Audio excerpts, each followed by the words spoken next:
دوسری فصل یہ ہے اس میں سجدہ شکر کہ اللہ تعالیٰ کی کسی نعمت کو دیکھ کے خوشی کا وقت یا کوئی بلا کا دور جانا اس وقت سجدہ کرنا امام شافعی فرماتے ہیں سنت ہے۔ امام صاحب فرماتے ہیں کہ یہ سجدہ سنت نہیں ہے، نماز پڑھنا سنت ہے۔ صاحبین بھی اس سجدے کے قائل ہیں، اور فصل اول کے اندر بھی کوئی روایت نہیں فصل ثالث میں، حالانکہ ملا علی قاری کہتے ہیں صحیحین میں ہے، بخاری مسلم میں حدیث ہے، حضرت کعب بن مالک کی توبہ والا واقعہ ریاض الصالحین کے اندر ماشاءاللہ باب التوبہ کے اندر کتنی لمبی حدیث آتی ہے، وہ بخاری مسلم کا واقعہ ہے، لیکن اور اس کے اندر آتا ہے کہ حضرت کعب بن مالک کو جب پتہ چلا کہ ایک بندہ آیا، انہوں نے کہا آپ کی توبہ قبول ہوگی، تو کہتے میں سجدے میں گر گیا، وہ سجدہ شکر تھا۔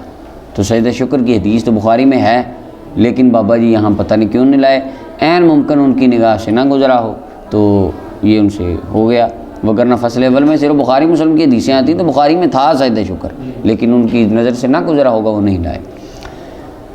دوسری فصل ہے، اسی کے اندر 3-4 روایتیں ہیں۔ 1494 نمبر روایت ہے، حضرت ابو بکر رضی اللہ عنہ فرماتے ہیں کہ کریم علیہ السلام جب آپ کے پاس کوئی خوشی والا امر آتا یا ایسا کام ہوتا جس کے ساتھ آپ خوش ہوتے تو خر ساجدہ، آپ سجدہ کرتے اللہ تعالیٰ کا شکر ادا کرتے ہوئے۔ امام ابو داؤد ترمذی نے روایت کیا ہے کہ کہا حدیث حسن غریب ہے۔ اب یہاں پر سجدے سے مراد کیا ہے؟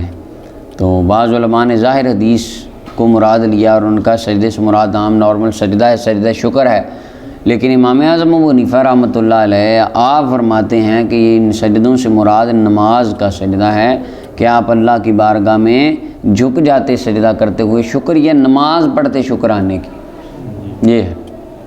اور یہ تو دوسری حدیث میں بھی آتا ہے کہ جب آقا کریم صاحب کو معاملہ آتا، بدر کا میدان جنگ لگی، حضور ساری رات نماز پڑھتے رہے، وہ جنگ کا مشکل وقت بن جانا، حضور نے نماز پڑھنی، کوئی تنگی مسلمانوں پہ آنی، حضور نے نماز پڑھنی، استعینوا بالصبر والصلاۃ یہی کہا گیا ہے۔ تو امام صاحب فرماتے ہیں یہاں سجدوں سے مراد جو ہے نماز کے سجدے ہیں، شکرانے کی نماز ہے۔ جب ابو جہل کا سر لایا گیا حضور کی بارگاہ میں، اس وقت آپ نے سجدہ فرمایا، اور باقی صحابہ حضرت ابوبکر صدیق رضی اللہ عنہ کے پاس جب مسلمہ کذاب کے قتل کی خبر آئی، آپ نے سجدہ کیا۔ سجدے سے مراد اب 2 ہیں، بعض علماء نے سجدہ شکر میں سادہ مراد لیا، بعض نماز مراد لی۔ 1495 نمبر بعد حضرت ابو جعفر امام باقر علیہ السلام رضی اللہ تعالیٰ عنہ آپ فرماتے ہیں آقا کریم علیہ السلام نے دیکھا ہے راجولہ نے ایک بندے کو من النغاشین، نغاشین کہتے ہیں ناقص الخلقت بندہ، معذور آدمی جس کے جسم کا کوئی حصہ کام تھا، اس کو دیکھا، فخر ساجدہ، آپ اللہ کی بارگاہ میں سجدہ آپ نے کیا، یعنی کس چیز کا؟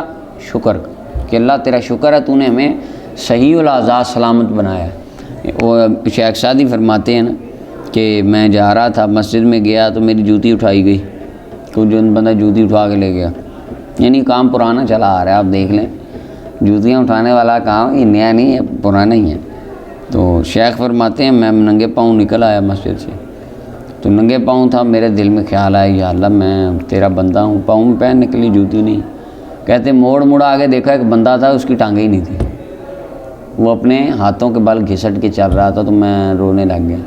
میں نے کہا یا اللہ تیرا شکر ہے، پہننے کے لیے جوتی نہیں دی کوئی بات نہیں، چلنے کے لیے ٹانگیں تو عطا فرمائی۔ تو یہ ہے شکر ادا کرنا چاہیے۔ 1496 نمبر روایت سعد بن ابی وقاص فرماتے ہیں مکہ کریم علیہ السلام کے ساتھ مکہ سے نکلے، مدینہ کی طرف ہم نے جانا تھا، جب ہم عزوزا کے قریب وادی کے قریب تھے، حضور اس وادی میں اترے، اور وادی میں اتر کے آپ نے ہاتھوں کو اٹھا لیا اور دعا کی اللہ سے گھڑی، پھر آپ سجدے میں گر چلے گئے، بڑا لمبا سجدہ کیا، پھر کھڑے ہوئے ہاتھ اٹھا لیے، پھر سجدے میں گئے، پھر کھڑے ہوئے لمبا قیام کیا، ہاتھ اٹھائے گھڑی، پھر سجدے میں گئے۔ فرمایا میں نے اپنے رب سے سوال کیا تھا، میں نے اپنی امت کے لیے شفاعت مانگی تھی، اللہ فآتانی، حدیث کے لفظ ہیں اللہ نے میری امت کا 1/3 حصہ مجھے عطا فرما دیا، یہ کہتے ہیں بخش دیا، حدیث میں آتانی، مجھے عطا کیا۔ پھر میں نے سجدہ کیا رب کے لیے شکر کا، پھر سر اٹھایا، پھر مانگا، اللہ نے پھر 3را حصہ اور دے دیا، پھر کیا، پھر اٹھایا، پھر مانگا، رب نے مجھے 3را اور دے دیا، 75% امت اللہ نے مجھے عطا فرما دی۔ امت مسلمہ میں کتنے ہیں؟ اپنا 80% کون ہے؟ اہل سرکار فرماتے اللہ نے مجھے عطا کر دیے۔ اب عطا کا کیا مطلب ہے؟ عطا کا مطلب یہ ہے کہ رب نے ان کا فیصلہ میری مٹھی میں دے دیا، مجھے سونپ دیا، جو میں کہوں گا وہی ان کے ساتھ ہوگا۔ یہ ہے رب حبلی امتی، اللہ میری امت دی بخشش فرما۔ ہمارے خطیب کہتے ہیں یہ جو حبلی امتی کا مطلب ہے، اس کا مطلب بخشنا نہیں ہے، یہ تو ہے ہبہ کرنا۔ رب حبلی امتی، اللہ میری امت مجھے ہبہ کر دے، یعنی بس مجھے دے دے، میں جیسے چاہوں پھر ان کے ساتھ معاملہ کروں۔ تو فرمایا آتانی، اللہ نے وہ مجھے عطا کر دیے۔ میں نے اپنے مولا کی بارگاہ میں شکر کا سجدہ کیا کہ اللہ تیرا شکر ہے، تیری مہربانی کہ تو نے میری امت کے 75% لوگ مجھے عطا کر دیے۔ بس اب سرکار جس کو جس طرح چاہیں گے اسی طرح فرمائیں۔ اچھا ان میں گناہ گار بھی ہوں گے، ان میں یعنی کہ معاملات بڑے بڑے کرنے والے ہوں گے، کئیوں کے حقوق اللہ پورے نہیں ہوں گے، کئیوں کے حقوق العباد پورے نہیں ہوں گے۔